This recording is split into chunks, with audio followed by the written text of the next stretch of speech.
So, Here we go. We are starting the interview here, starting soon. Let me just adjust my everything. We got Jim up in here.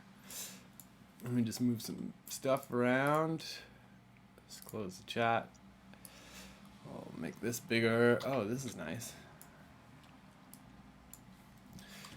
Okay, and let me just have this on the side so I can see this.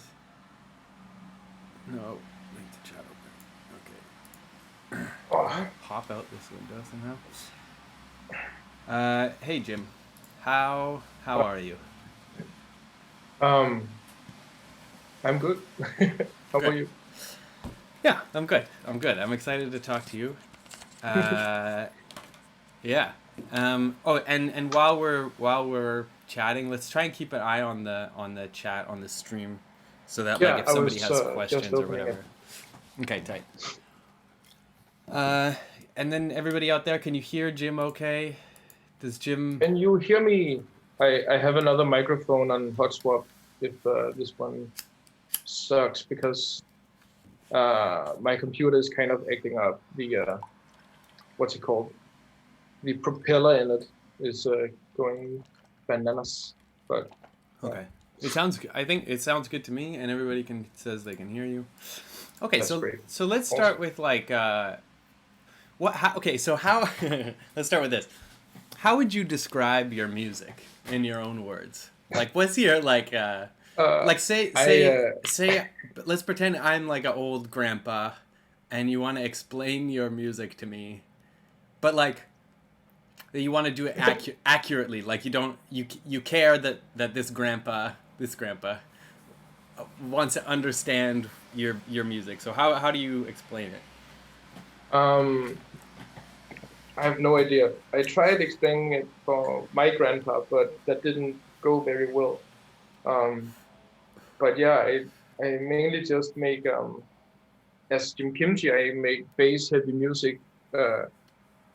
And then it just sounds all corrupted and Is that sounds like broken technology. Is that like that rap music? Is that like dubstep? Okay, so all right, and then what's your sort of like? Is there like a guiding principle, like a sort of an idea that you sort of when you're making your music, is there sort of like an idea that you always come back to, like for example, I mean, glitch is like a common one that I think all of us that watch this share, but like, is there some glitch is one of those. Are there others that you sort of come back to, like, oh, I want my, so for example, one of the ones that I try to come back to with my music is like, I like to think that my music sounds like Missy Elliott on PCP in a cyberpunk future. So, you know, it can be as weird and abstract. Right. Yeah. Or like, is there anything else like that? Like what? Yeah. Well, that's a hard one because I don't know. I kind of want I don't want the listener to feel I wouldn't say I don't want them to feel comfortable, but I don't want them to like be comfortable in the rhythm and the pacing of the track, and like I want the track to kind of fall and tumble over itself, and then I just want I don't want my music to sound like how to say it? I don't want people to be able to hear how I make the music. I kind of want to hide everything in the sound, but it's kind of silly because I've streamed and made tutorials and stuff like that. But when you listen to the music, I don't want people to like to be able to compare it to, oh, this is that effect, and oh, he has 5 odds on the master. I kind of try to hide it, or yeah, maybe not the odds, but Yeah, that's kind of that's one of the things for me as well, is just trying to make it so that there's not like an obvious like, oh, a flanger, you know, or like, oh, that's yeah, a exactly. filter delay or whatever. Yeah, I agree. All right, so that kind of makes me think also, you know, we were, you know, we talked, I think, a little bit in, I think it was in my Patreon server, we talked a little bit about like the music, or we started talking about like the music theory of glitch. I wonder if there's like, do you ever think about that in terms of your music? Do you have like a, like, do you have like a sort of theory of like, oh, I know that, say I make this kind of sound, I know that this other kind of sound is going to follow it, or like, have you sort of in your head sort of formalized some rules about like how you make your stuff? I've mainly, I'm not sure because when I sit there and I have imported my almost final track into a new project file and start to glitch it up, I'm almost on autopilot with micro editing and stuff like that. But it's heavily rhythm and percussion focused. So like introducing silences that is kind of offbeat or slacks the beat out a bit, but the tension kind of ignores the tempo. But yeah, I'm not sure. I feel like I'm I'm mainly on autopilot and it's not very mindful. Yeah. Most of the time, it's really it's like a meditative state or something. Yeah. Okay, so all right, hold on. That makes me think of some other stuff.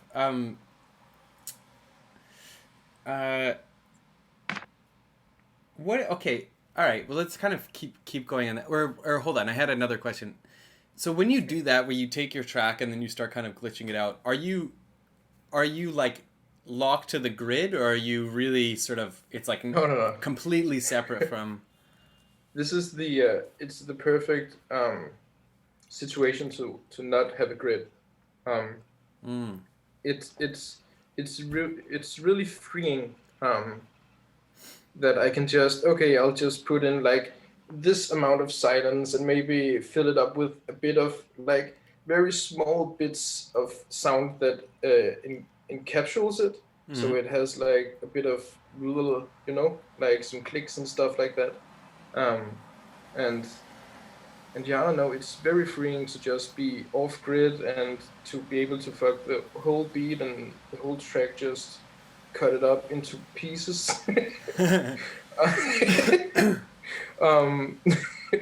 You know, it's freeing. It's really nice. When you do that, do you what program do you do that like final glitch pass in? I'm Ableton all the way. Okay. Yeah, I've thought about starting using Audacity. I really want to make like a release only in Audacity, but it's a long road. Yeah, Audacity is it's kind of hard to learn when you're used to Ableton streamlineness and stuff like that. So I'm always interested in that, like how people kind of interact with the grid. Like, so when you're doing this like completely off the grid, so I'm assuming like you don't even worry what you set the BPM at. You're just like kind of trying to ignore the divisions that are there. Yeah. Okay. And then I'm assuming then you change your sort of like your snap or your quantization or whatever to off, so that you can kind of click and drag anywhere. Oh yeah, interesting. Okay. Yeah, that. So Wireframe Wolf said, I had this idea once to make a song by drawing a waveform in Audacity, but haven't gotten around to trying it yet. So I really like that. I love this idea. It reminds me a little bit. There's this thing that Rob Clouth was working on a long time ago, where it would be like sort of like Photoshop, but for your waveform, so that you could, for example, say you wanted to do like a spectral blur effect, then you would just select a bit, and like the way that you move your pen or your stylus or whatever, that would apply a different type of spectral blur or something. Or like say you wanted to do a little glitchy like brrr sort of thing, you would just like draw a little squiggle or something, and then it would apply that effect or something. I really like this idea, and I wonder. That's a really cool idea. I wonder. I guess like because so your approach is kind of like almost like a painterly or like a visual. It has sort of a visual aspect to it too. Like you were saying that you'll leave like this amount of silence. Like how much do you think how much do you think like the way that it looks in the DAW like kind of affects what you're doing? I guess for now, just talking about this final stage of glitching, like, do you think about like how things look in the DAW? I think about it a lot, especially when I want some transients and stuff like that.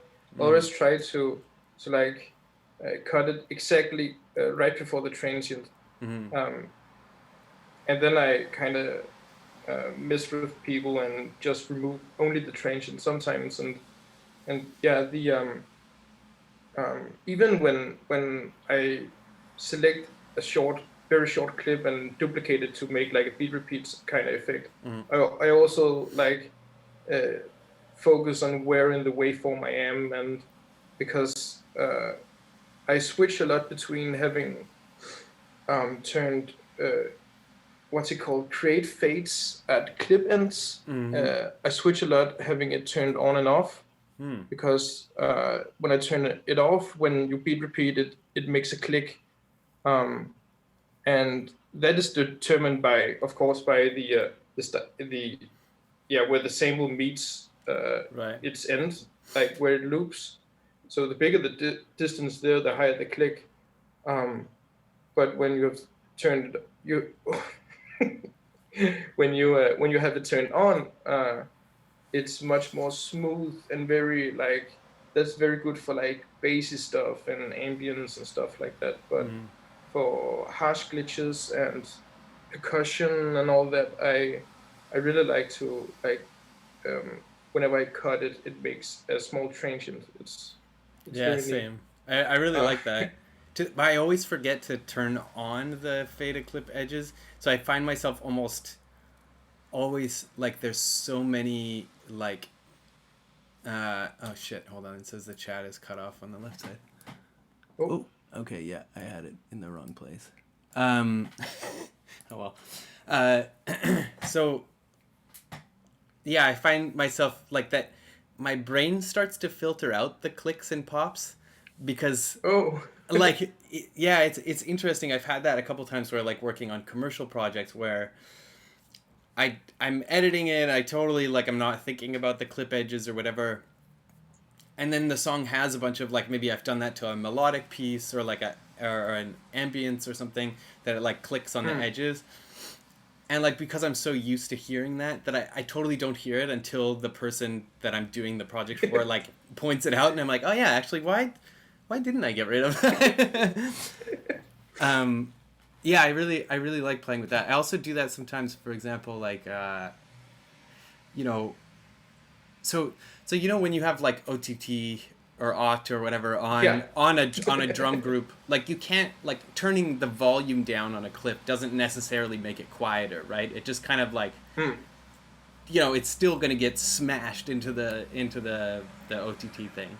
So I find myself sometimes, if I want to make kind of like a grace note or like a, for example, like a kick drum that's quieter or something, I find myself like making it shorter or like fading out the transient a little bit so that so it sounds quieter just by like the way that it's shaped or something. Anyways, okay, sorry. Definitely when fading it in, it makes it makes that effect when art is on. It's Okay, so Okay, and then let's kind of get back to. I wanted to get back a little bit to the sort of music theory kind of idea. Um, what like? Can you think of any rules off the top of your head for like how to make? What are some like? I don't know if this question even makes sense, to be honest, but I'm imagining like what are some rules to make like Kimchi a drum glitch? Like what's the so maybe we should take an example. Let's see. No, I'm not going to be able to pull something out in.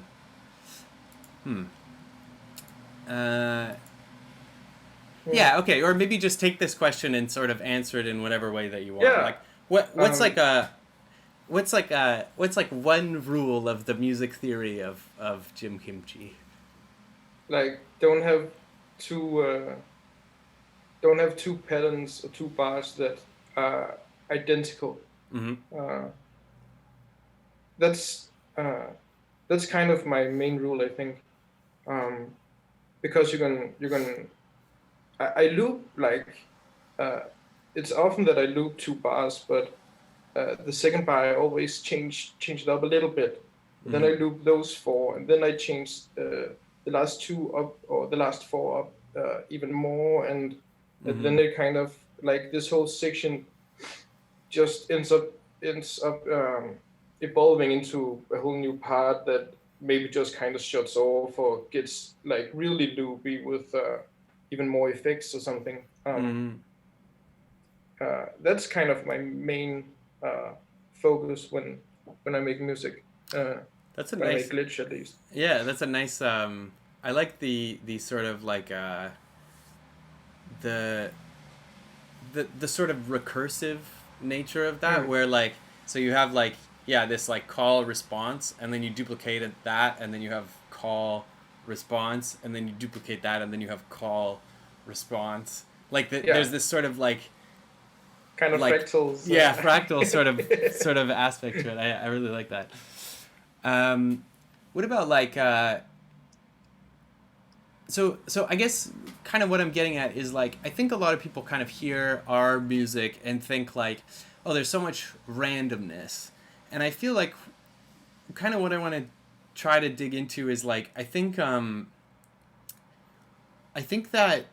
I think that that's really not what's going on in our music. That like that actually there's very little of it that's random, unless you do like, so one thing that I'll do sometimes, actually not even that much anymore, but like I'll do some random sound design, and then I'll use those, but then arrange them very specifically, right? Yeah. What do you think about that? Do you think that your music is, where do you think you sort of land on that, like let's say completely random and then completely organized, like kind of, or completely arranged, I guess? Where do you think where does randomness kind of play into your music? I got a few thoughts from that. You can kind of see my music as hand quantized noise. Because I really like the fact that first time you listen to one of my tracks, it sounds like chaotic and random and like not systematic at all. But my goal is kind of to have people be able to find something new in it every time they listen to it, which is so satisfying for me because it happens to myself too. When I work on a track, I just binge listen to it for like a few weeks until I think that I know everything that is going on in it. But then sometimes there's just, oh wait, this sound, I haven't heard this one before. Wait, where did that come from? Then nice. Then I start to notice that one, and then I just like the track much more or much less because maybe the sound just sounds like shit, and then I have to go in and fix that, and oh no, I corrupted my project file, and then I need to like cut it out of the master file, and then I end up resampling the whole track and make a new one or something. It's just very what's it called? Uh, I don't know. It's just very one thing leads to like another, and then I end up with a lot of different sounds. So there's sort of this natural way that the track evolves, Yeah. where you're working on it, and then something will pop out at you, and then you'll follow that line a little bit more, and then something else will happen, and you follow that. Yeah, that's cool. Yeah. That's interesting. I think that's probably true for a lot of us. The way that we work on the tracks is like this natural sort of. Yeah. Do you use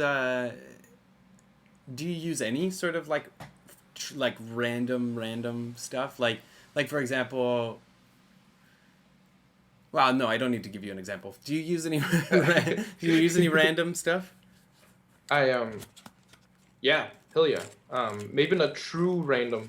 I really like making generative stuff, but I try to not incorporate like a random generator in it or a noise generator, because I like to have sort of like a constructed randomness. So I try to make it as random as possible by using non-random things. So it's just like phase shifting or something, where you have like two LFOs that are kind of out of sync, and then you modulate each with a third one that maybe is on the beat but not necessarily, and then I just resample all of that, and then I chop it up and make a melody or something, because I find it much easier to compose melodies by not writing them. Yeah. That it like kind of appears out of some other artifacts or something. No, maybe or mainly just by sequencing, like generative sequencing in Ableton with LFOs and arpeggiators and stuff like that. And then sometimes I resample the waveform, and sometimes I just record the MIDI, the MIDI output, and kind of chop that up and put it together in that way. And then I just put the output into the input that was just one tone before, and then it's a whole third melody, and it's really I don't think I've ever heard of anything like that. That sounds really interesting. Okay, so let's remember that. We'll do. I want to see something about that later. Okay. Brocco says, Jim, your tracks are always crazy and with a very steady flow. They keep going like trains. Have you tried playing around with stuff that is not so consistent and steady and less interconnected? I'm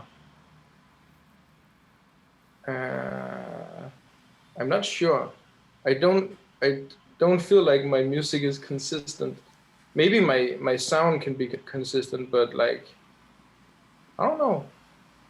But I'm not sure which tracks he refers to, because I've made a lot of stuff that is kind of unreleased, and I don't know. Like, I'm working on a track called Vivid, which is very inspired by One-Tricks Point Never, especially his style from what's it called? There's R+7, and then there's the one with the skeleton. It's not Returnal. What's it called? Oh, fuck it. But like with these bytes, these very different samples, just like rapidly changing, and the whole track just feeling different from one bar to another and stuff like that, and like going very melodic. And I don't think, in that track I haven't I turned off the grid at the beginning, so the whole track is just composed without a grid. Holy fuck! I don't think I could like ever do that. That's very inconsistent. Okay, all right. Yeah. Shit, hold on. There was another thing that kind of popped into my head. Haldine asks, what's the most times you've resampled a song? I think I've resampled um, my clipping bootleg stuff at least 5 times, but I'm not sure. And it's the instrumental I've resampled, and then I've resampled the versions I made with that. I think is it Pure Gravy that is made from? I think it's Pure Gravy that is made from. No, that's made from another track I called Pure Gravy. Yeah, I have no system in my in my sound, and I tend to forget what the original track assembled was. So I couldn't tell you, but I think that I've resampled the clipping bootleg a lot. Okay, nice. Yeah, I kind of have a similar system, although I find it harder in Ableton for some reason to continue to resample, whereas like in Fruity Loops you have this thing called your sliced beats folder, which I used to use a ton. So every time you edit a sound in Edison or something, or save it as a unique sound or something, then it gets saved into that folder of sliced beats. So some sample that I made in one song will get reused and then edited and then exported, and then that'll be reused and edited and exported like a bunch of songs as it went. And I feel like that was like a little bit of my secret sauce for sound design. And now like I feel kind of naked in Ableton. I feel like I have to sort of reinvent a lot of stuff that don't even know how I did. Isn't there there should be a way to change your recording folder or something, but you could always have a shortcut to everything you've recorded within Ableton, but that might be too cluttered. I don't know. Yeah. Yeah, there was something nice about that it was like only some of them. And I don't know. But anyway, whatever, it doesn't matter. Okay, so my other question was actually, so how do you sort of, in terms of your sound, how would you sort of contextualize your sound? Like, do you find, so what are some artists that you think you your sound is similar to, and also kind of where do your, I guess this is sort of an open-ended question to talk a little bit about your inspiration, but also sort of where do you think your sound is headed, and what, kind of going back to the grandpa question of what's a way of understanding your sound through other artists that we may have heard of? Oh yeah. So there are three French musicians that I'm very inspired by, all from the record label called Et Banger. So that's Justice and Sebastian and Mr. Michel Wasso, Mr. Oiso. Those three are they're very different. Justice and Sebastian are kind of the same, or well, that's kind of an overstatement, but they have the same energy, where Mr. Oiso is just so whack and kind of silly, and then he has these very hard electro beats that just and then sorry because we have Sebastian, who is a genius at sampling, and he has these very gritty bass lines, and it's so good. His Rush EP is a masterpiece. And then there's Justice with the Cross album, super a masterpiece too. And they're kind of the same, but I don't know. I feel I've heard that my basses can kind of sound like Justice sometimes. I hear that. I've heard about this this dude called Woulg. I kind of found him through a Zach Christ single where he remixed Iced Out, which kind of blew my mind. Never heard of it. And then I talked to my friends about it, and then they told me about Vetsk. yeah. And that's just kind of my whole glitch influence. Then Sacri's too, his wonky sound design, and yeah, it's crazy. Those are kind of my main, off the top of my head, my main inspirations. Yeah. Where do you feel like your sound is headed? Like, do you think like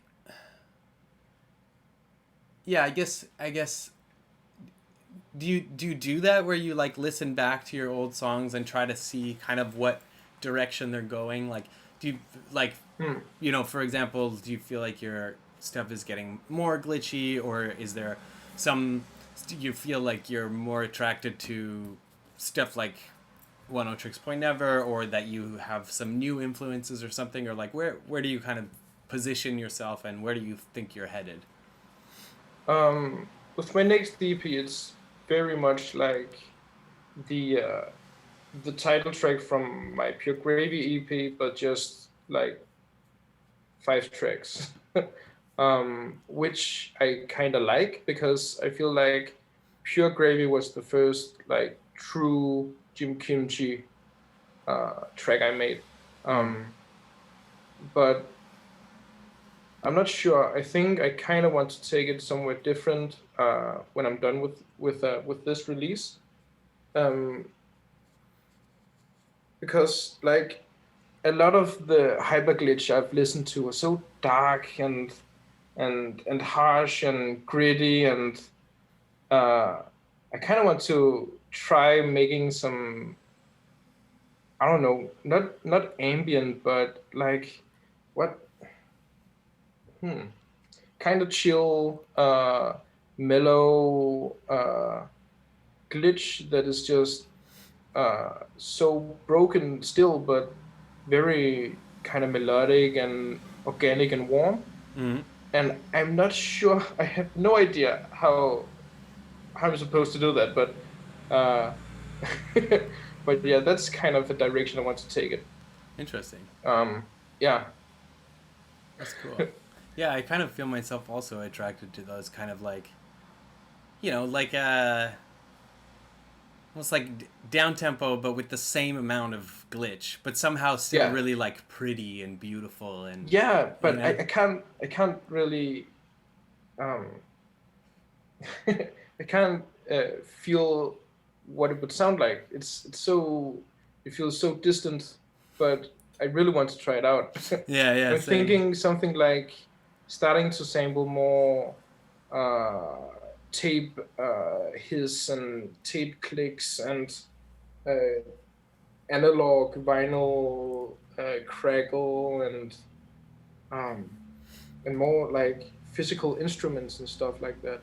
Neoclassical stuff is also really interesting. Been listening to the new Clark single, Lamp and Drag, I think it's called. It's so good, and yeah, I kind of want to make stuff like that, but that wouldn't be as Jim Kimchi.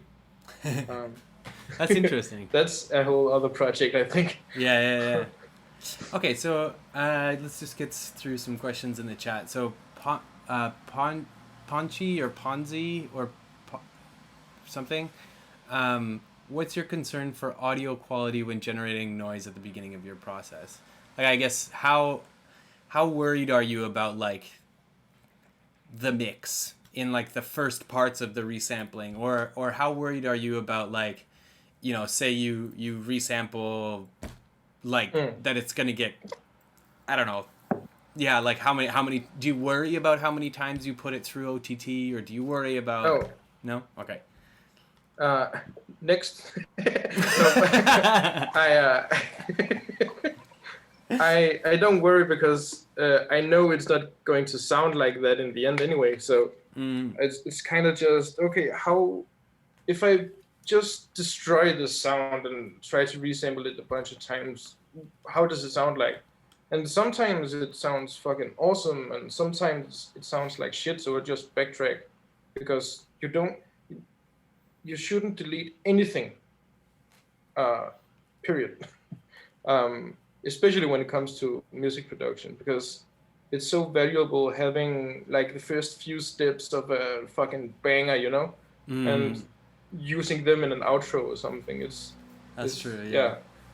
So I usually tend to backtrack if the mix is completely fucked, but I feel like I'm getting used to just constantly mixing my track to get optimal resampling power. Nice. Yeah, that's kind of it. That's interesting because that's kind of the way that I do it, also. But the way I think about it is sort of the opposite, where I'm like, don't keep anything instead of like, don't delete Yeah, okay. anything. My way of thinking about it is that I don't keep anything. So it's sort of like, oh, okay, I put a bunch of time into this, but I don't have to keep that. I just fuck with it more, and then break that, and then I keep going forward, and like I'll rarely ever go back. If the mix is fucked, then I'll try to fix it by changing it instead of fixing it by going back and fixing it. Which it sounds like that's exactly kind of what you were saying too. Yeah. Yeah, exactly.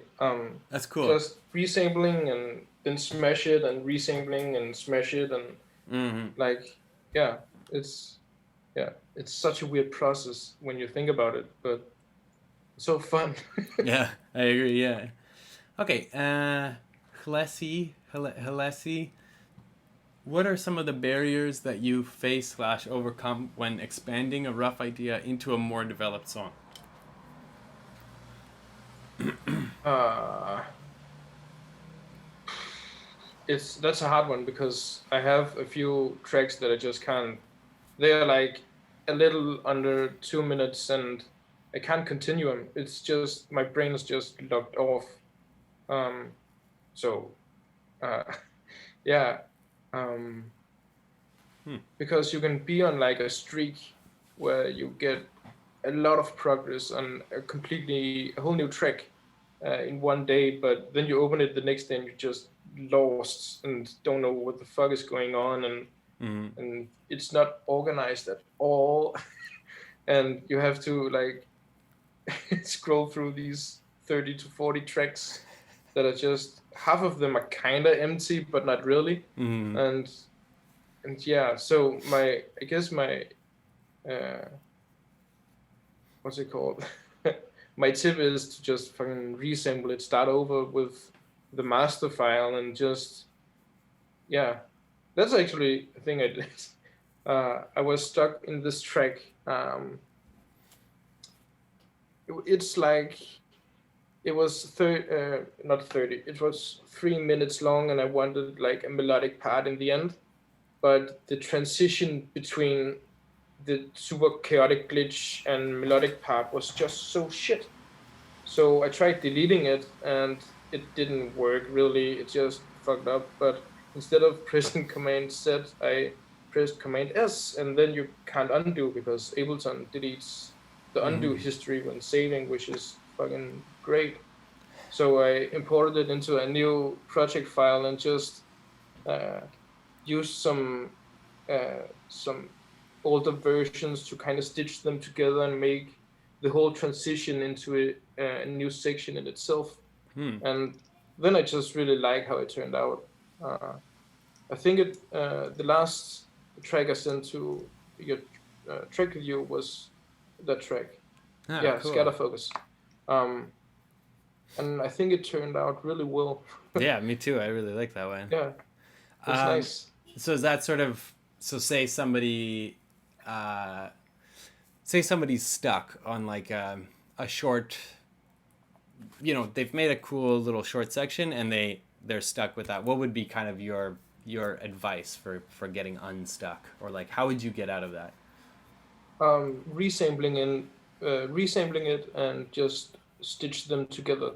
So have the original sample and then the resampled version right after, make a cool break or something in between.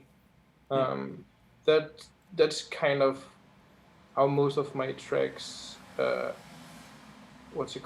section or structure is built up, just by like kind of like recursion. Yeah. Nice. Okay. Yeah. It's yeah. Okay. So Teti, says, one thing I always struggle with is to make the glitches sound less distorted. Somehow. Somehow your glitches are so clean. What process goes through to them to make them sound clean and precise? Thank you.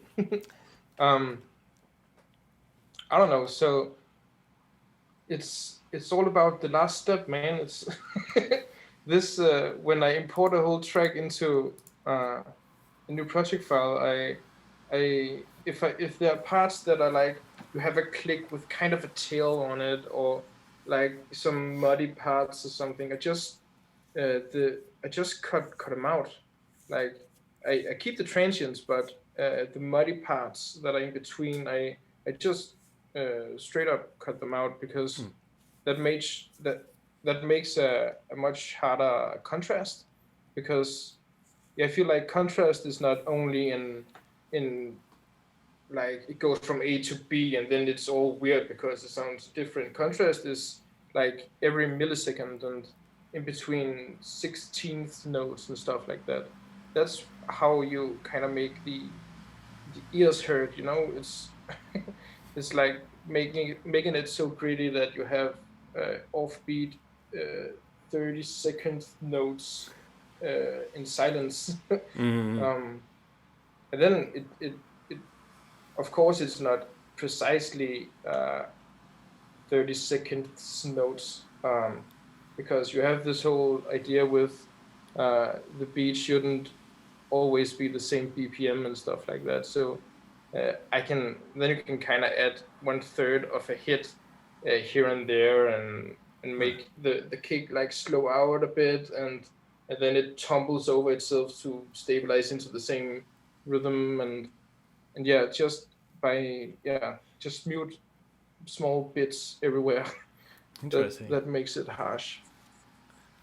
Okay. And instead of distorting, compress. Compress instead of distort. I love that. What actually, on that note, like, do you have like a favorite compressor, or what do you usually use for compression? VODs. Nice.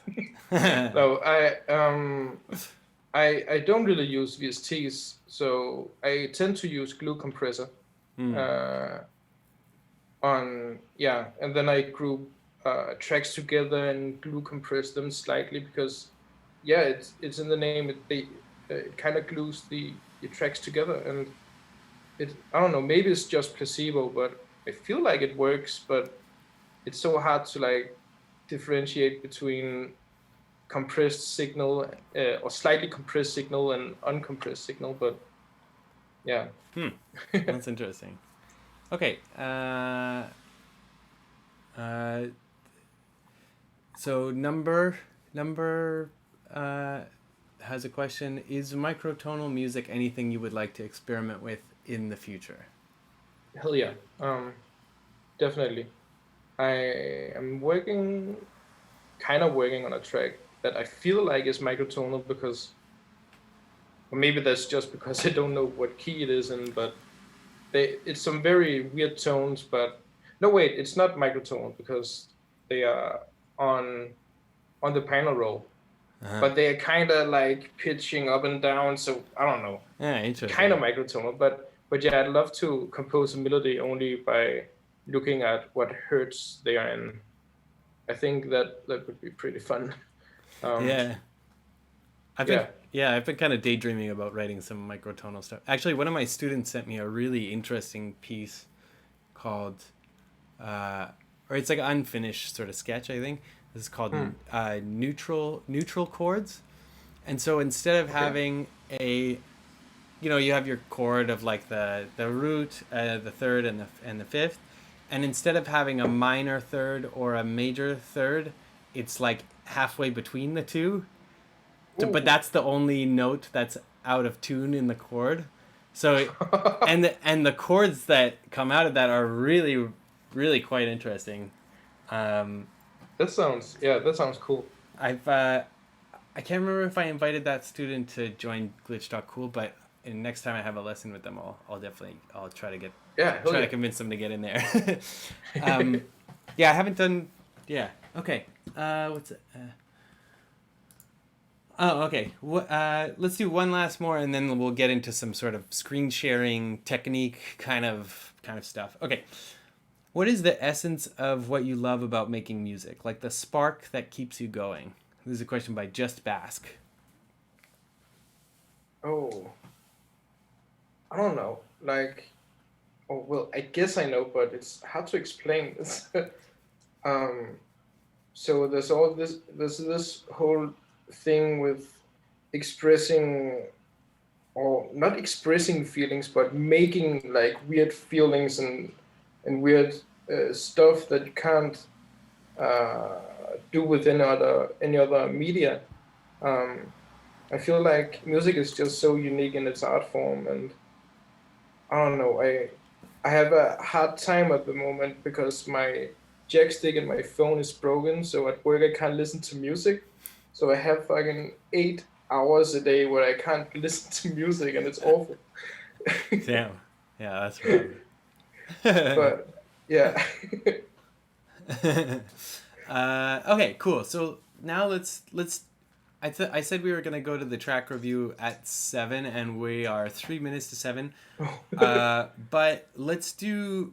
Why don't we say the track review will start at 7:30 or something, just so that we can have a little bit of time of like screen sharing and stuff. So now what we're gonna do is we're gonna take a little break, everybody, and mute yourself on the Zoom call during the break, Jim. Don't forget to do that. And how do I do that? I'll there's a mute button. Okay. I'll play some of your music, and then what am I saying here? Yeah, and then we'll do the screen share thing, and maybe just like, I'm not quite sure what to ask you with the screen share thing. I guess my main question is like, what? How the fuck? So maybe something could be something to try out with, or to kind of talk about would be like, maybe if there's a track in particular that you're working on that you want to kind of like show some of the parts of it or something, or if there's a particular technique that you use that you think would be kind of fun to show. Or I guess even since we've been talking so much about the glitching off the grid, maybe showing us a little bit of that or something. Yeah, sure. Okay, cool. So let me let me go to the break screen, and I'll put on your music, and then just mute yourself over there, and I'll mute myself over here. Oh, I'm muted. See you, everybody.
Alright, whatever.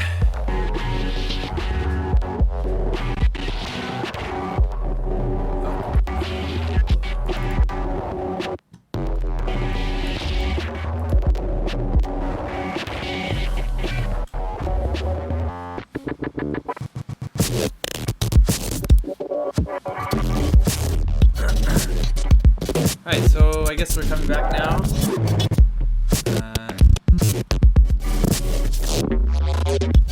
Oh yeah. Okay, so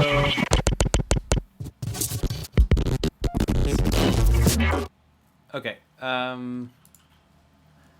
think Jim is back.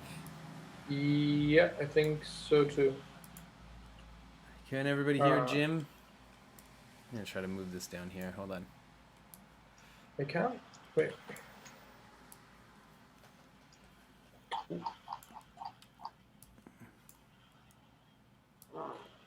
Okay. Okay, great. So, all right, Jim, take us through. Yeah, sure. Oh wait. 2 seconds. I might have. I might need to do something actually because I just opened a new project file, of course. Right. Yeah. Fuck. Oh shit. 2 seconds. Ooh. So is it like this? Wait, and can I do like this? And then like this? And then you can show the plugin on the screen. I'll show you kind of how to set it up. So put it at the end of your chain on your master. Yeah, I've put it here. Okay, and now go to the settings for it. Okay, and now press copy stream link. Oh, right. And then you can close this now, and then send me the stream link in the chat. Okay, so how do I open the chat when I'm? There should be like a there should be a bar at the top of your window, and then on the right hand side it says more or something. Like once you mouse over it, there's like a more button, and then the chat is over there. Oh, it's the first one, of course. Yeah. Whoop. Oop. Nice. Okie dokie. So, all right. Can you play something? Yeah. Okay. Yeah. I can hear it in your end. I think I can hear your computer sound. Shit. Yes, you can. It's because of the shitty way that I've set this up. Oh, actually, why don't we do this? I'm gonna mute myself for you, but I'll still be playing over the stream. So then, what you can do is, wait, why can't I see that? So then you just talk and you show us the stuff, and I'll keep myself muted until it's a time to stop muting myself. Okay. Okay? Okay. Yeah, sure. So I'm going to mute. Okay, so I was talking about this stupid technique where you import like the track that you think is kind of finished but don't like or something, and then you just like do stuff with it in a completely kind of naive way, just by having the master and messing with it. So this one I haven't cut up that much, because I kind of liked how it started out. I can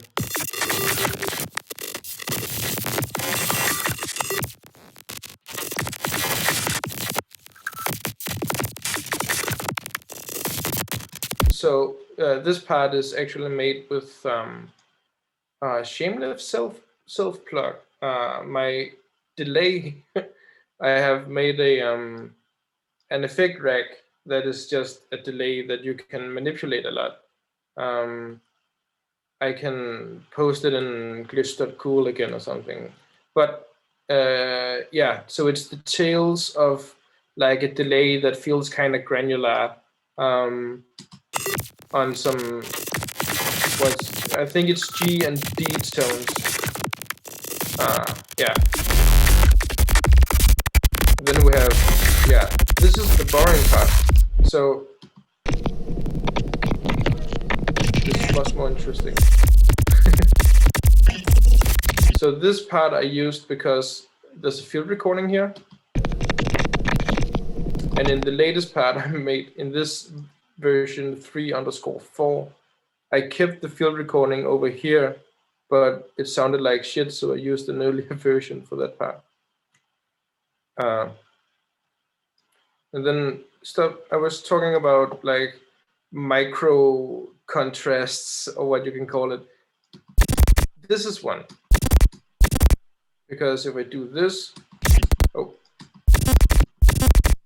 it's still kind of muted, but you can see these, fuck those, you know?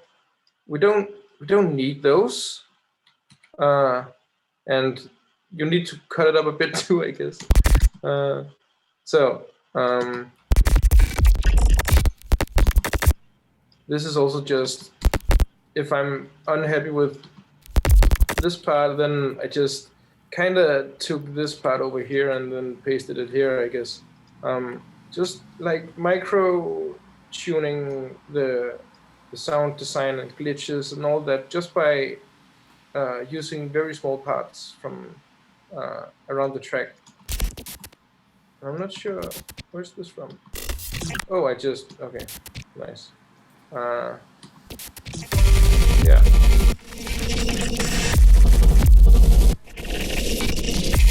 Tremolo on the bass. Actually, it's tremolo on... No, it's tremolo on the bass and then over-compressing the master. That makes the bass kind of hug everything in the mix, and it sounds nice, I think.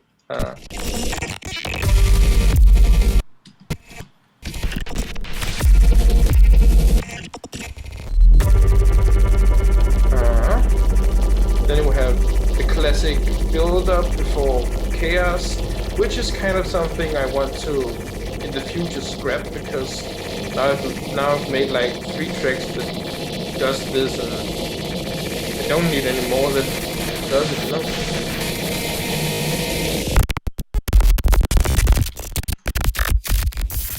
So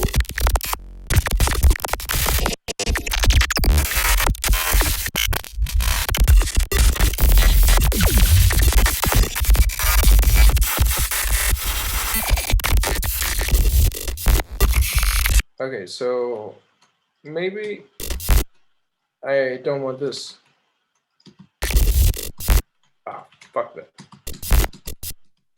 Because, like, okay, there's a transient here, so we can kind of keep it like this.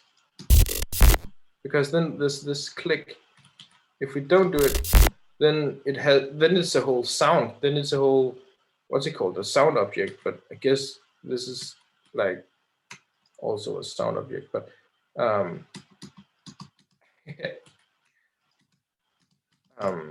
and so what could we do here? We could, like, it's very chaotic and it's kind of muddy all the way through. I like this one. Let's put it in here. I didn't really recognize it changing. Oh, I did there, I guess. Let's do this. Can you hear me if I do this? I can hear you. Okay, so, shit. Why did I unmute myself? Oh, I was gonna say. Okay. So I think, like, yeah, this is awesome. It's nice to see this process, and I don't know if you're watching the chat, but people are losing their minds over this. Okay, oh, but cool. I wanted to transition to, like, so now can you show us a little bit about, like, how you made the thing that's resampled here, or, like, what's, like, the stage before this? Yeah, but that means I'll spend 5 minutes opening a really stupid project file, but I can do it. It's just if we have time. I say, but I'll definitely, I'll do it. Okay, I say let's try it. Maybe that's, like, the last thing that we do is, like, show us a little bit of, you know, the thing before, and then after that we'll go and do the track review. All right. So there's like 3 project files to this track. There's the sound design session and the resampling of the sound design session while composing the. I think this one might be the most interesting. I'm not sure, but what the heck? Let's do it. Okay, sweet. And then in the meantime, let's Let's play the waiting game. Let's have a moment of silence for all the CPUs. No, let's talk post dubstep. Oh yeah. You posted a track. Oh, you didn't post a track. It's like from a track review half a year ago or something. I don't know. You referred to a James Blake track called Order when you reviewed some. I don't remember who it was you reviewed, but I fucking love that track. I didn't know it until you mentioned it. Wait, can I? No, I probably can't play it here. But I was going to say something with this. Oh yeah, I tried like incorporating the minimalism and stuff like that in a track not so long ago, but it kind of sucked. But I really want to make some glitchy post dubstep, like very minimalistic. We have 4 bars of this bass that is kind of out of sync, and then we just have it like glitch in a single hit, and then we change it up a bit, but still very minimalistic. But we have these sparks of like complexity, and that would be fucking awesome to make. But yeah, I love that idea. Yeah. Don't forget to put listen to on the master for this one, and you have to send me the link again. Oh yeah. Okay. Check this master out. Oh, it's all muted anyway. Oh well. Whoop. Whoa. Yeah. And then this and this and this. And where's our chats? It's here. Yes, that's a different one. What are all these numbers in the chat? Are they counting? Oh, yeah, I think they're counting. Oh. Okay, do you want to just press play and see if this works? Let's try it out. Oh, you couldn't hear me. Oh, right. I don't think we can hear you. No, there wasn't any sound on my end either. Could you hear that? No. Shit. 1 second. No?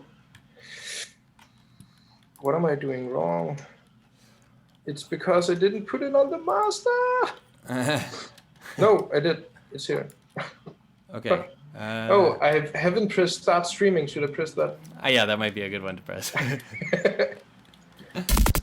Yeah, I hear that. Cool. Okay, so as I was talking about, my project files are other shit when it comes to organizing. So we have like, this is the whole project file, right? And this part here has nothing to do with the track except for making sounds. Yeah. So I can show you like the first sound I imported. It's this one, I guess. And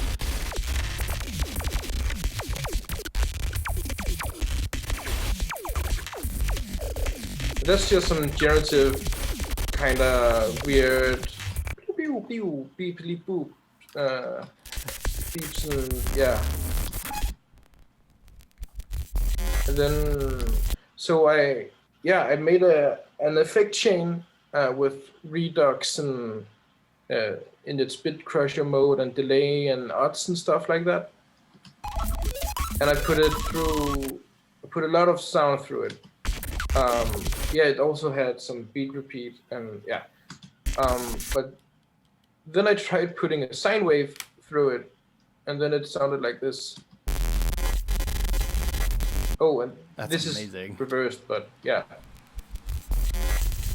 So this is a sine wave and a handful of effects, automated semi-randomly, I guess. And there we have the bass for the track. That's so lots gnarly. of neat artifacts. Oh, that's neat. I like this one. Like, this one deserves like an export, just for if it is quick enough. Are you dithering? Dithering's not allowed. Wait, am I dithering? Wait. Okay, wait. No, I'm not dithering. So can you show us the after this, I guess. Can you show us the part where, like, you know, later in the track there's like a bunch of stuff kind of playing at once? So which ones are okay, wait. Oh fuck. I can't even wait, let's just do this. That's much easier. Okay, here.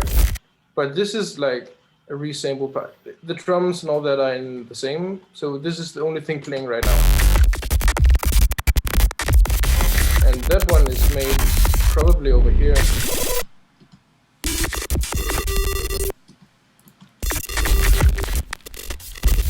So that's the intro. Wow.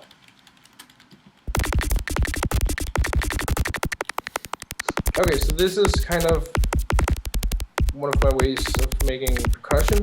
Just fucking smash some randomness on it in an arpeggiator. I think it was through a cymbal or something.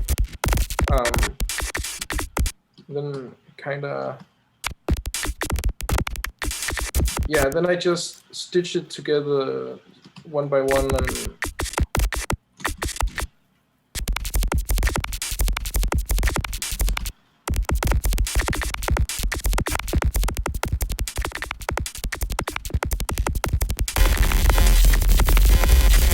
That's another track. So I'm sorry that I'm not exactly organized here, but no, I think this is like how every project looks.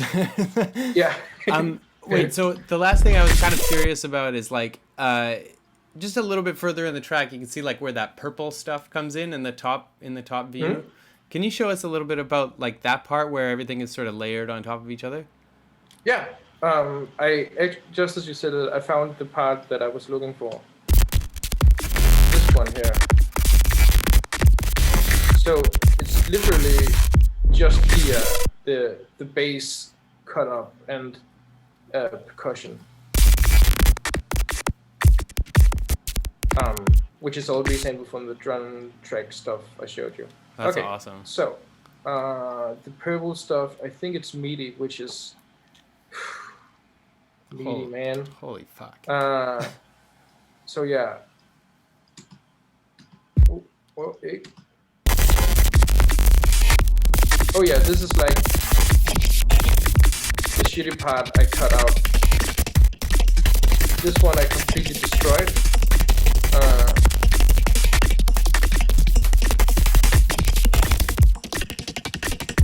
Because I thought it was kind of boring. But is that? Oh wait. Yeah, this one. Yeah. So it's just some very basic MIDI stuff. Yeah. This is all the stuff I removed. Holy shit. That stuff sounds really nice though. I really like that. Oh, this one. Yeah, I just thought it was way too, I don't know, way too mechanical.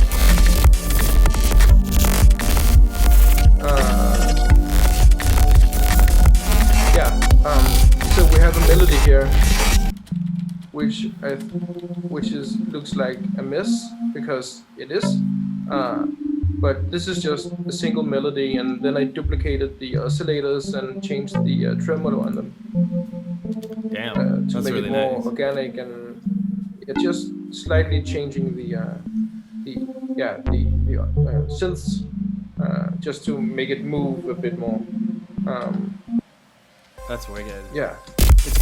It kind of bothers me that it's such a pain in the ass to do that, but it's such like a like it's such a critical technique to like, I feel it's like a very important and should be easy to do technique, but it's such a pain in the ass to do it. Yeah, I couldn't find any easier way than this to do it, and yeah, that kind of says something. Then I made probably one of my favorite melodies I've made.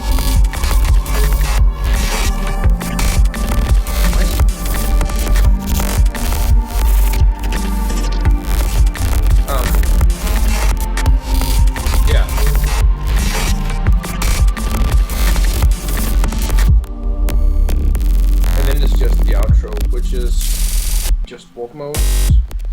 Fuck, that's so nice. Thanks. Yeah. Jesus, I really like that. Yeah. What? Sorry. I really like that. I really that's beautiful. I Thank you. Okay, cool. So let's let's kind of wrap it up, I guess. Yeah, sure. I would really like to see more like tutorial videos from you, just so you know. Yeah. I think that would be a great service to the community to see more of this. Okay, so now I guess let's move to track review. Okay, so now I'm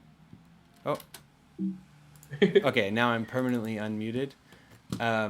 Nice. Then I shouldn't claim my no, okay, so now yeah, okay, so let's hang up the call. Thank you very much so much for thank you for having me. It was super fun. Yeah, it was a real treat to kind of hear your thinking about this stuff, and we should do this again sometime. Hell yeah. Okay, all right, everybody send in your tracks to oh yeah, make sure to check the chat, Jim. There's lots of love for you in the chat. Oh yeah, I'll do that. Thank you. Okay, so everybody send in your tracks. Thanks, Jim. I'm gonna hang up now. All right, bye guys. Okay, so now it's me, and we're back to regular view.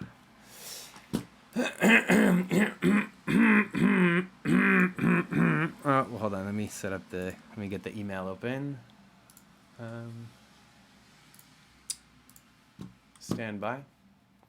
Everybody stand by. And just opening the email. So I guess obviously like we're probably not going to do that many tracks for track review today because you know, we have less time. But it looks like we don't have that many yet. So send in your tracks. Please send in your tracks. Oh, I just opened that. Yeah, and let me open up all this business. Okay, Bracco is a patron.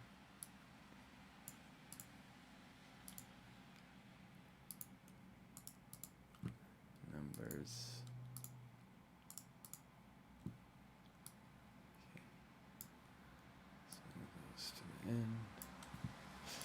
Okay, so first track is by Abroxis. Yeah, here we go.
Yeah, that was really cool. What's my feedback for this?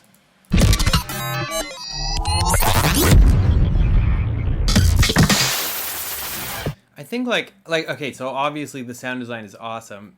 I think also you said I feel it still lacks the pro fatness of the sound, since it's kind of thinning it out, but I couldn't go on with it. I think I think you're just being too hard on yourself. Like this is like a brain block. But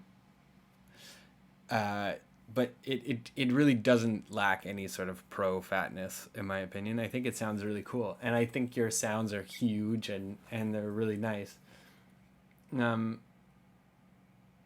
Yeah. What else was I gonna say? Oh yeah, and then the one thing that I thought might be interesting for you to kind of explore is like you can hear that like lone snare.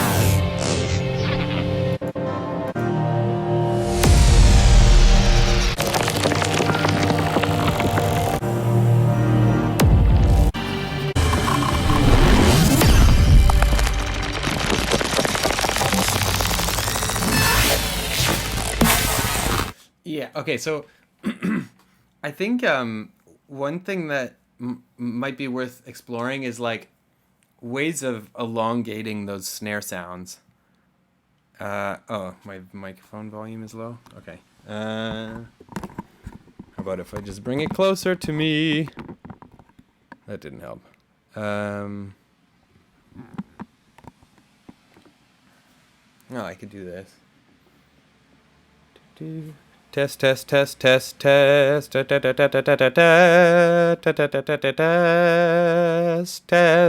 Okay. I'll just turn this one down. Okay, so yeah, so one thing I guess to maybe experiment with is like different ways of elongating those snares. Like I think one would be like a spectral sort of stretching, and then another one just would be like a granular thing. So the way I usually come at this is like I'll take the first part of the snare, because once you start stretching it out, that first part of the snare gets really fucked up, and then just have the first bit and fade it out a bit, and then fade in your stretched sound so that they kind of blend together really nicely. And then you can really expand the shit out of your snare sounds, because that's a little bit, they sound a little, even though this one has a bunch of reverb on it. Yeah, that one it's like psh, but it still feels a bit it feels like kind of lonely or something. That's a minor thing that's just like that kind of pops out to me. Or you could practice kind of making your snare sounds, layering them with other sounds, so that like another longer sound or something. Yeah, and just getting the fades right between them is, I think, what makes the stretched out thing work or not. I'm trying that precisely following one of your tutorials, but it keeps sounding kind of muddy on top of the rest. Yeah, you could also process them the same, so that would be another way of doing it, is like once you have the two things kind of fading into each other, like the transient and then the rest of it. Or actually, another way of doing it is like if you just throw it in grain spec, then it will play the first part of, like if you go from that transient, it will play the transient by itself and then give you the stretched end of it or whatever. So that's another way of doing it. Another way is like with delays or with grain delays or any other sort of kind of delayed, reverby sort of stuff. So that could be another kind of way of tackling that. But that would be one of my few things to say about that, is like kind of expanding that. And then the last thing, which I think is a personal taste thing, I don't know, I still can't, for some reason I can't get behind these glitches, choppy, aggressive glitches on like an ambient chill moment. I feel like if you're gonna do little glitches like that, then they should be at the end of sound, or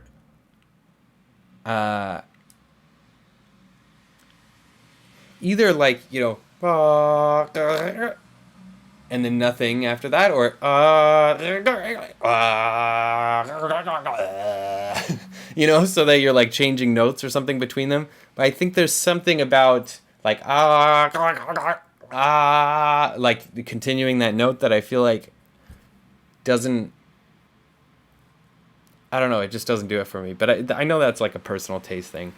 The other thing that you can do, or like another way of doing that, is that the glitches are a little bit more as like like using them as transitions, or the other way to do it is to use them as sort of a decorative, like, you've got your and then on top of it you've got like or whatever, but it's not interrupting the other sound. That's kind of the way that I would go about doing it for a more sort of chill, tonal, whatever, melodic sound. Or, the other way of doing it is to have a different kind of glitch, which is more of like a textural transition, right? So instead of it kind of chopping up in time, you have something where the texture changes or gets distorted or something. And stay tuned for the glitch beatbox glitch album. But yeah, dude, you're being way too hard on yourself. This song is awesome, and it feels done, basically. I don't know what else you would do with this. And you mentioned earlier that you thought maybe this part is too flustered or something. But I disagree. I think it sounds great. I really like that. Hold on. I love that.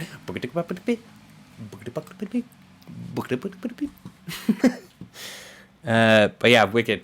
I love that. I think you did a great job. Keep it going. Keep it going. Okay, and now I don't know how to pronounce this right name. Lowrides, something like that.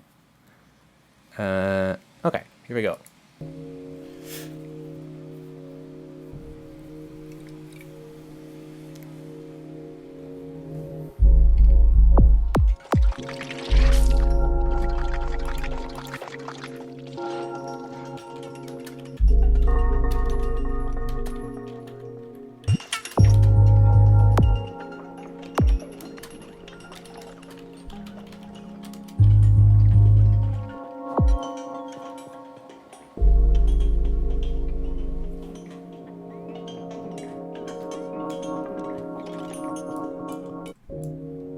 We're starting again from the beginning because the volume was too low. Sorry about that.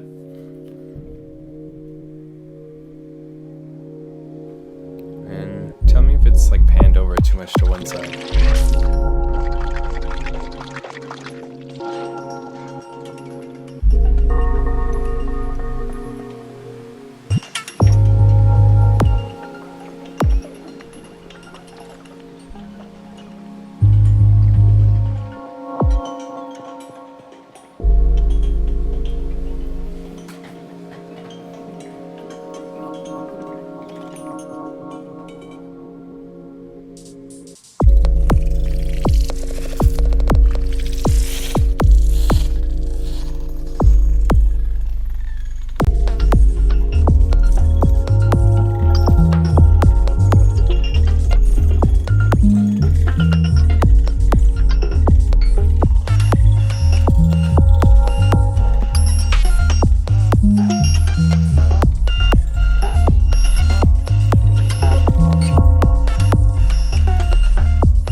Damn, I really like that. Okay, so I like it as is. I wonder if like, so you were mentioning before that you feel like it's boring or something. And I don't feel that way, but I do know that feeling, and I think one way of thinking about it, or like one way of like kind of coming up with something to do, is through sort of thinking about like boldness. I think like in some sections you could have a more like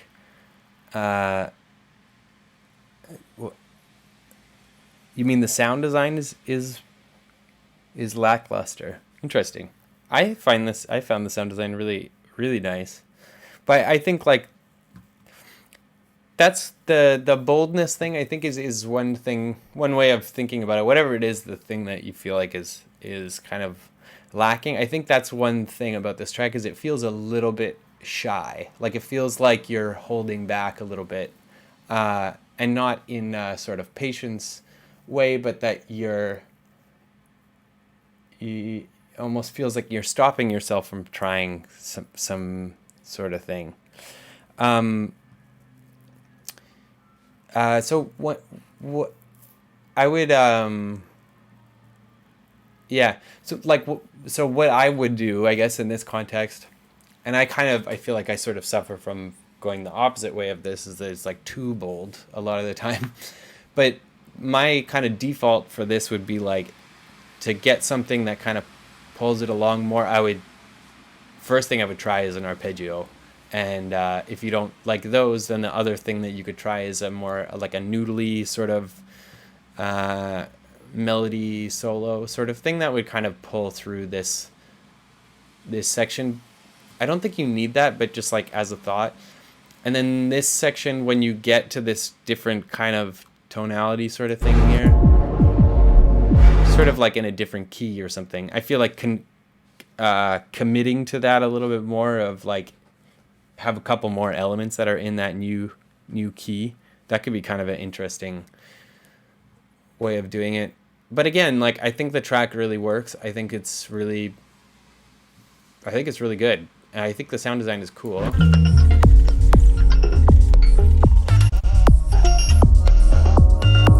I think if you want to do more of those kind of glitch, hyper glitch sort of sounds, one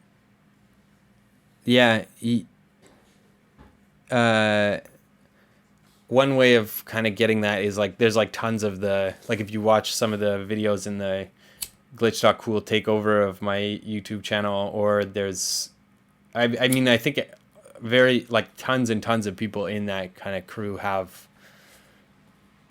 videos about how they do it, so you could sort of just mix and match whichever ones that you think are fun. But yeah, a lot of them are sort of like the type of stuff that Kimchi was showing, where it's like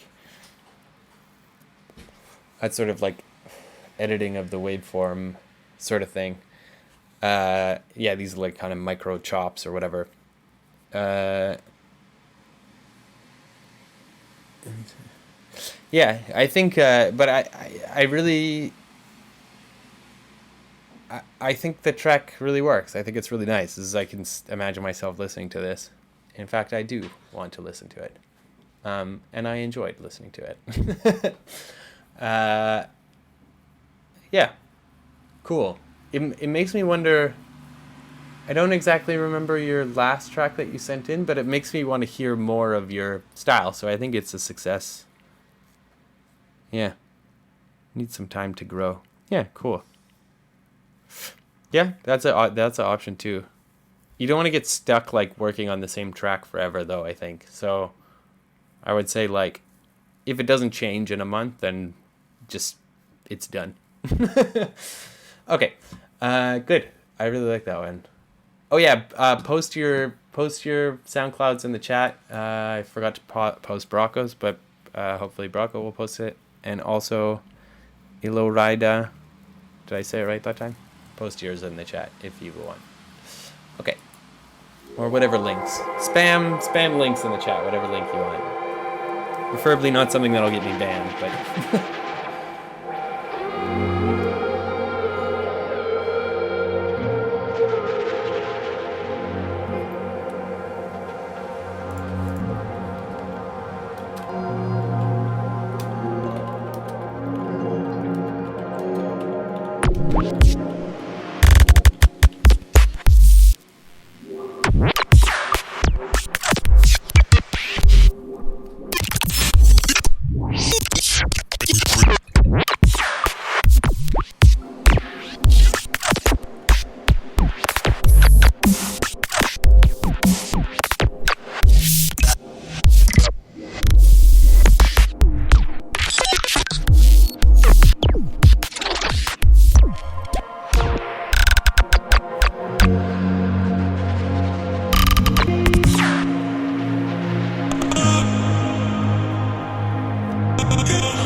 Damn, that was, wow, that was really nice.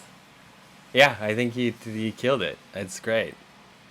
Yeah, I think the only thing I mean, I think it's beautiful. The only thing I would say is for these, those guys could be a bit wider. I think the way that I usually do that is do a crossover, right? So you have a low pass filter and a high pass filter on parallel channels that are at the same frequency, and then you stereo expand the higher frequencies and leave the low ones there. Yeah, I don't know where you're at with the track, but it's, wow. Yeah, I really like this direction. I think it's really, really cool. Yeah, I think you could almost even go harder at the end if you chose to. It could go either way, I think. I wonder, yeah, like, so I can imagine one version of the track being where it stays chill, another one being where it gets hardcore or even more hardcore or something. But yeah, it's getting there. The heavier part has a long section separating it from the ambient bits at all flows. Cool. Yeah, it's wow. Yeah, it's really nice. I think this is my favorite from you so far. Played the. Cool. Wow. Yeah. I don't even have any feedback for that. I wonder, I guess the other thing is, I wonder, excuse me. I would like to master it. I guess that's what I would say about it, is I would like to do the mastering on it, because I have a kind of an idea for how I would do that. But that said, I think it's great. I don't have any. I think you did it. You did it. Great success. Huge success. Huge.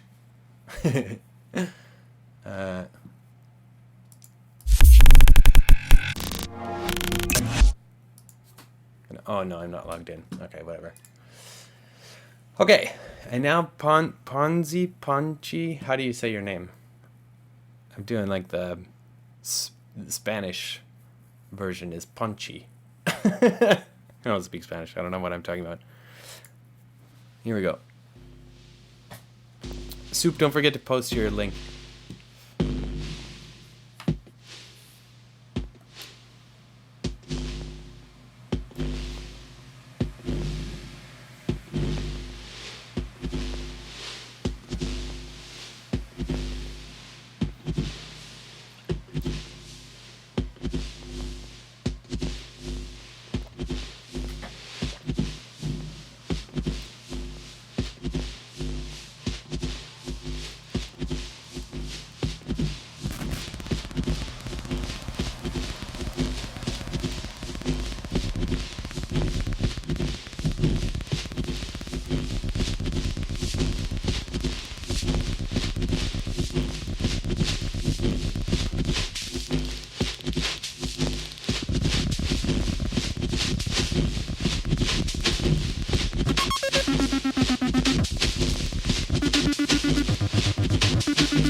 That was really cool.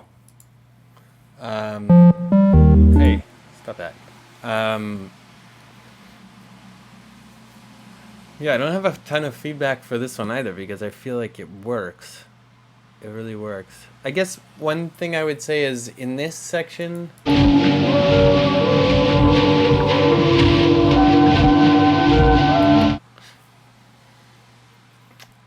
not. Oh, well, so what I was going to say that I changed my mind. I don't want to say it, but I'll say it anyways, was I wonder if maybe keeping the groove going...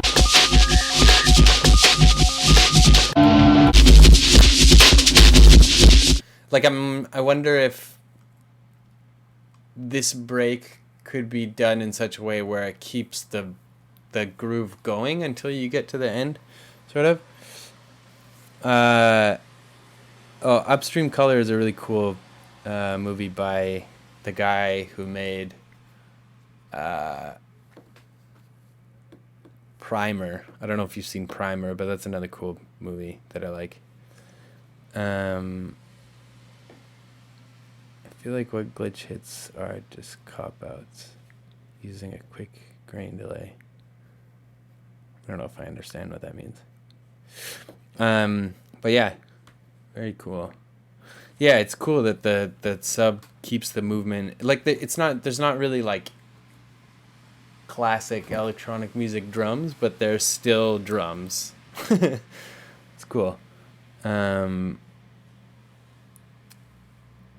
Yeah, don't forget to post your SoundCloud. Yeah, there's another thing that I really like about this is it reminds me of the James Holden track called Gone Feral.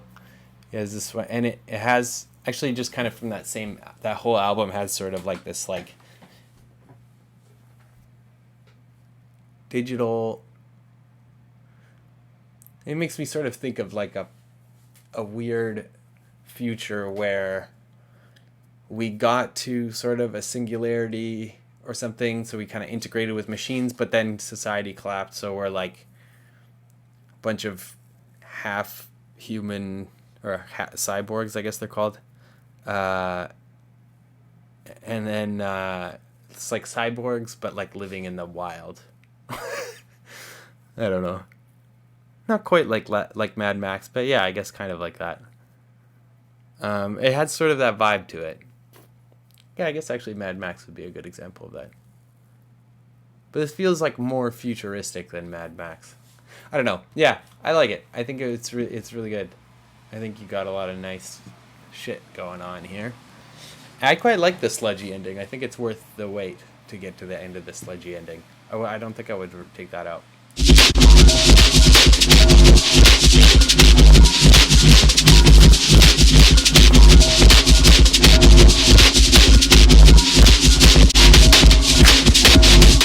I suppose one thing that you could do is maybe try to make some of that stuff a bit wider, but I don't know if you need to do that either. I don't know. Just a thought.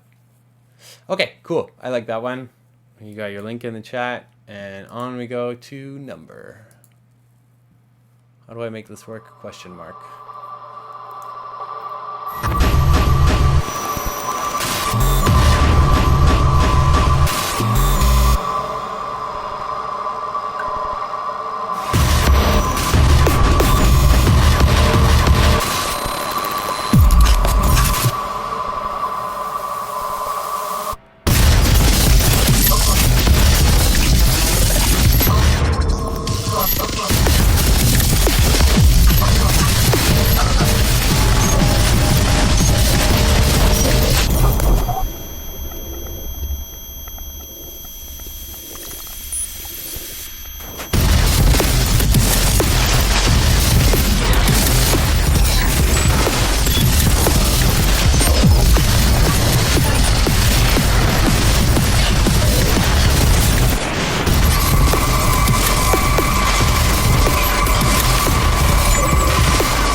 That was very cool.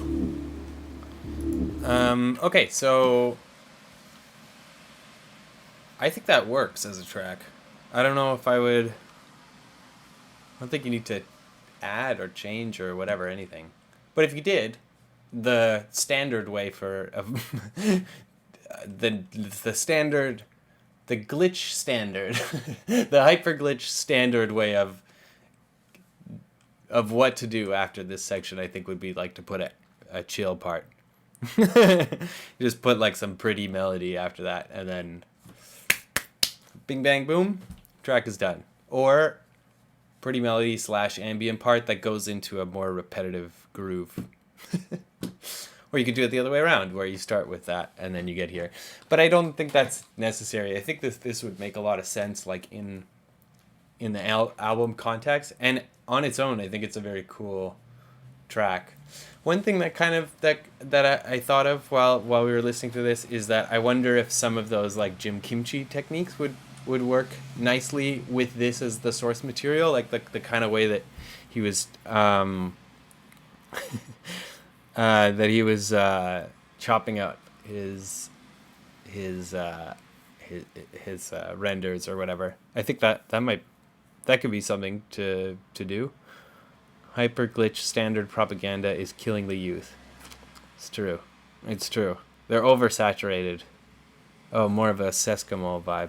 Yeah, I think you nailed it. It's very much Seskamol. Yeah, good point. Yeah, I think you nailed it. And you put your own twist on it, which I like. I think it still sounds very uniquely yours. Let's hear a bit more. This is a nice touch too, this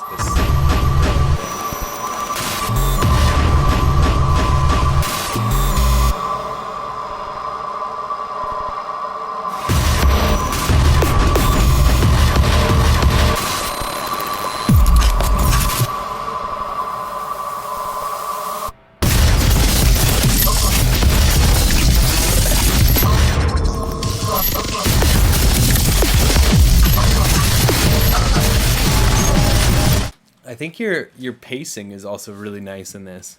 Like you have a good, I feel like you have a good you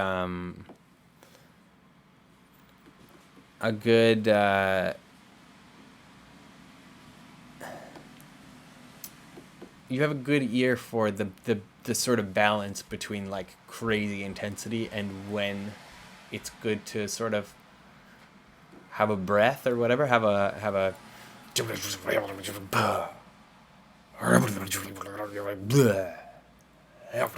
like a good kind of sense for when it's nice to have a little spaz or whatever, or spaz. Pocket. I don't know if that's called pocket. We can call it pocket. It's a good time for pockets. Did you guys see that? Did you guys see that browser add-on called Pocket? It's like a website or a service or something called Pocket, and they're like the whole ad is like when you see something, it's basically bookmarks. Like that's basically what their whole thing is, just bookmarks. But the whole ad, they're like, and when you see something that you like, or when I see something that I like when I'm browsing the internet, I just put it in my pocket.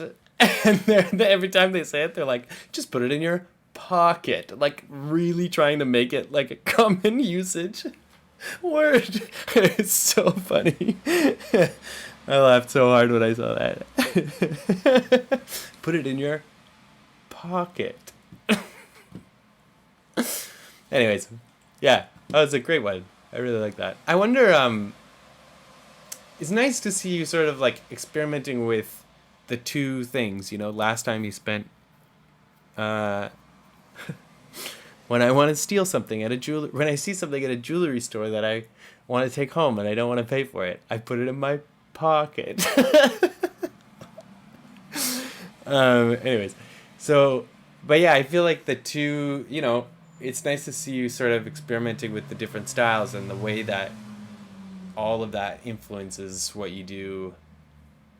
I think it's really good to try all sorts of different things, and it's nice to hear hear you kind of doing that. I think that's cool. It's very cool. Okay, don't forget to put your link in the chat. And we're on to Teti.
Oh, that's a nice touch.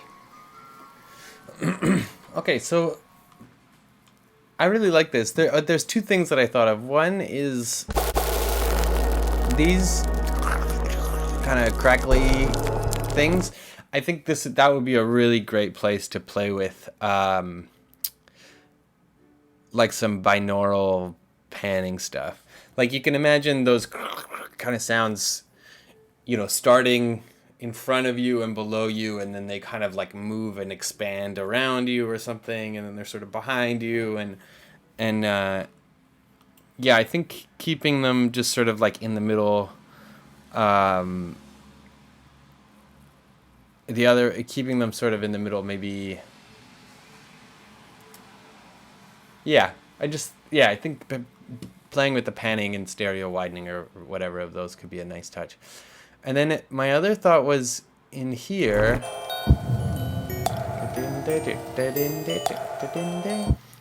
I think this melody is maybe just a bit too like simple. I think with a little bit more dissonance and a little bit other tones or something, you could get a much richer sort of sound. Another way of kind of getting that would just be with a little bit more dissonance or something. Like I think this works really nice.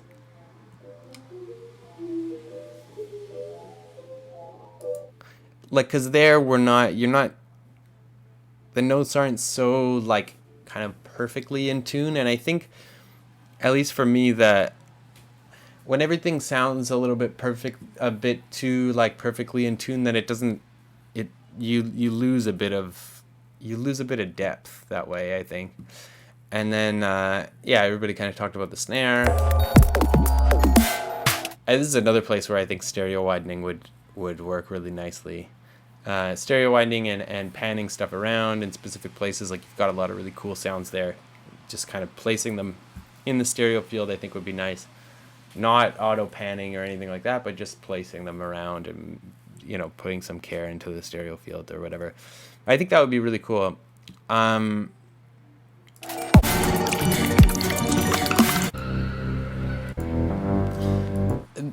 think this, if you want to get here, I think you have to work for it a bit more. Like I think that this this section is cool, but it doesn't feel like justified in this journey. Like it doesn't really. I feel like it doesn't kind of make sense that we go here. But I like this. I just feel like we don't get there. We're just sort of like suddenly there, and it depends on like what's going on in the album, but I don't think you need this for this song to make sense.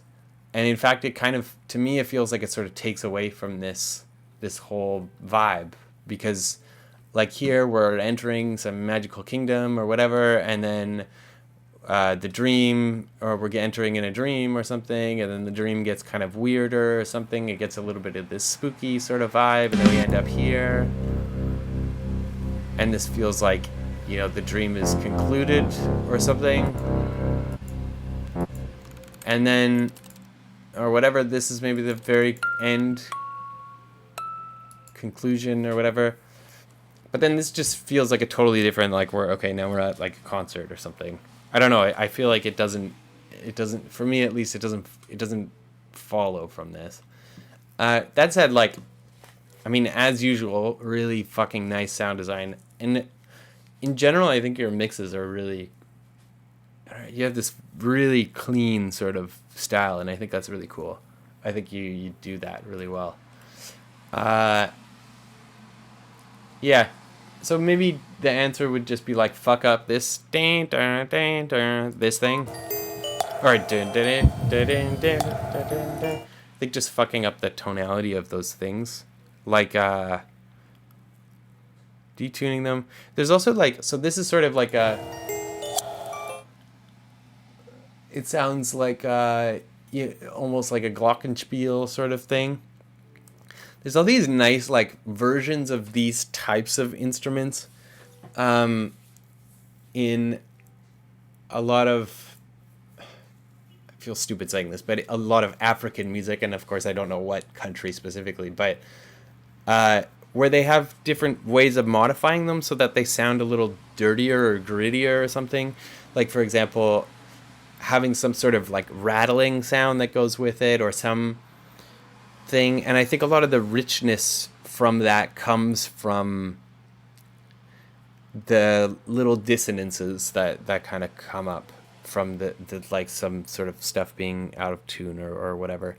That's one way of going about it. The other way of going about it would just be to add more notes for each, so that you have sort of a chord or a harmony or something else that kind of comes out there that makes the harmony a little richer. Okay, so all right, we're really running out of time here, but let's listen to these last two. Okay. Is this Ascend here?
I don't think this one, you said, yeah, I don't think it's boring at all. I think this is another one where a little bit of stereo expanding on those, like, or whatever. Just a little bit more treatment of them so that they kind of take up a bit more space or something. I think that would be nice. But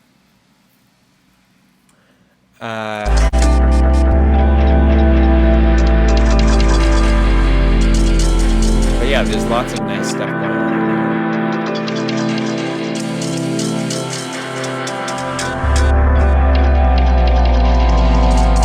here. The other thing I would say is, like, if you want to extend it, having the same notes in the top but like moving the bass note around would be a nice way to sort of extend it. I think there's lots of potential here for like a long ass track. Yeah, that's really cool. I'm gonna post your SoundCloud in here. Haha. Skip the lines. Okay, cool. Alright, let's do, this is the last one for today. Esoteric audio. I think this is this Cade?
That was really cool.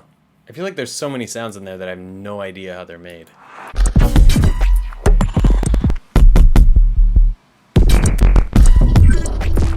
And the whole thing is so, like, wonky. I really like it.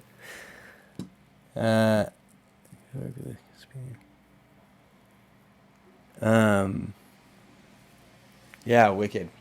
Very, very cool. What a great note to end the stream on, too. Taffy whip. That's, yeah, accurate name for this. Like, what the fuck is going on in here?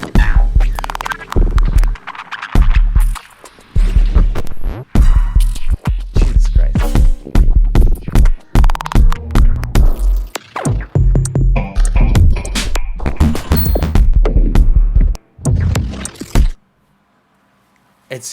It feels like so different than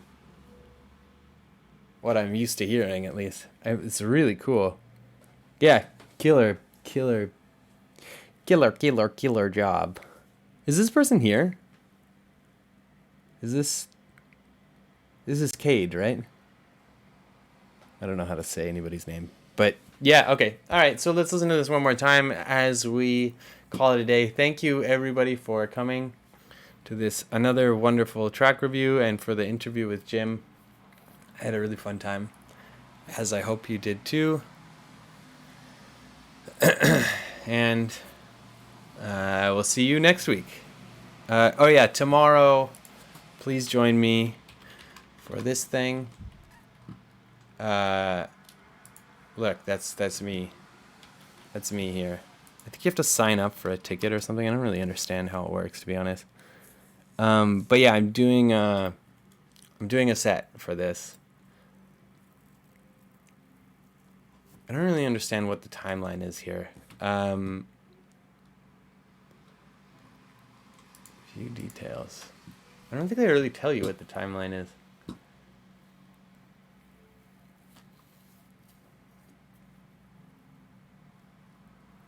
Yeah.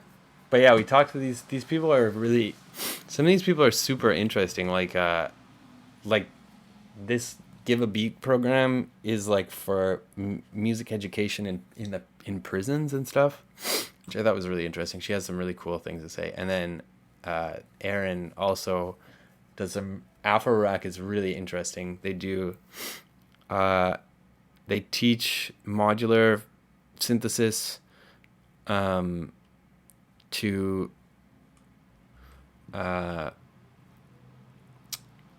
like in kind of poor black neighborhoods, and they're super interesting people. And then Daedalus or whatever is also in there. He's also an interesting fella.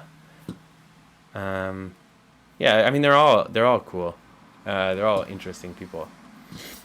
So tune in for the talk if you're into listening to talking. It'll be earlier, so tell your friends that are in Europe, I guess. Okay, and then let's listen to this track by Esoteric Audio, and we'll call it a day.